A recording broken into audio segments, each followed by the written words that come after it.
ഉരുൾപൊട്ടൽ സാധ്യതയുള്ള പ്രദേശങ്ങളിൽ മുന്നറിയിപ്പ് സംവിധാനങ്ങൾ ഒരുക്കുന്നതിന് മാതാ അമൃതാനന്ദമയി മഠം പദ്ധതി ഒരുങ്ങുന്നു.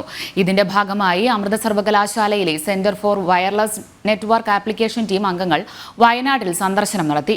വയനാട്ടിലെത്തിയ സംഘം ചൂരൽമല, മുണ്ടക്കൈ ദുരന്തബാധിത പ്രദേശങ്ങളും സന്ദർശിച്ചു.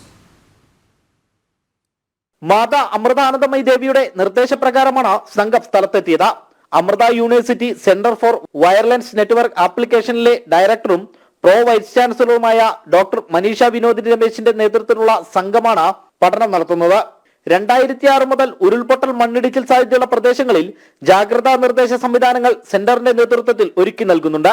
വയനാട്ടിലെ ഉരുൾപൊട്ടൽ ഭീഷണി നേരിടുന്ന പ്രദേശങ്ങൾ സംഘം സന്ദർശിച്ചു. ഈ കേന്ദ്രങ്ങളിൽ സ്ഥാപിക്കുന്ന ജാഗ്രതാ സംവിധാനം ഒരുക്കാനുള്ള ചെലവുകൾ അമൃത യൂണിവേഴ്സിറ്റി വഹിക്കുമെന്ന് കേരള ദുരന്ത നിവാരണ ഉപദേശക സമിതി അംഗം കൂടിയായ ഡോക്ടർ മനീഷ വിനോദ് രമേശ് പറഞ്ഞു. അപ്പം ഇവിടെയും നമ്മൾ വന്നതിന്റെ ഒരു പ്രധാന കാരണം ഈ ഉണ്ടായ സ്ഥലത്തും ഇനി ഉണ്ടാവാൻ സാധ്യതയുള്ള സ്ഥലങ്ങളും നോക്കിയിട്ട് ഇവിടെ എവിടെയെങ്കിലും land slide early warning system ഇട്ട് ജനങ്ങളുടെ ജീവൻ രക്ഷിക്കാൻ പറ്റുമെന്നുള്ളതാണ്. അപ്പൊ നമ്മുടെ അമൃതയുടെ ചാൻസലറായ അമ്മ ഇതിനുള്ള എല്ലാം എന്തായാലും എല്ലാ ഫണ്ടും തന്ന് മുന്നോട്ട് കൊണ്ടുപോകാൻ അമ്മ തയ്യാറാണ് എന്നമ്മ അറിയിച്ചിരുന്നു. അപ്പൊ അതിന് പ്രകാരം അമ്മയാണ് നമ്മളെ ഇങ്ങോട്ട് അയച്ചത്.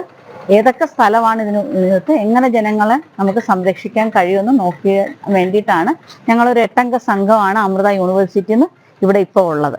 ഉരുൾപൊട്ടൽ ഭീഷണി നേരിടുന്ന കുറിച്യാർമല, ചെമ്പ്രമലയുടെ താഴ്വാര പ്രദേശങ്ങൾ, മണിക്കുന്നുമല ഉൾപ്പെടെയുള്ള പ്രദേശങ്ങളിലും സംഘം പരിശോധന നടത്തി.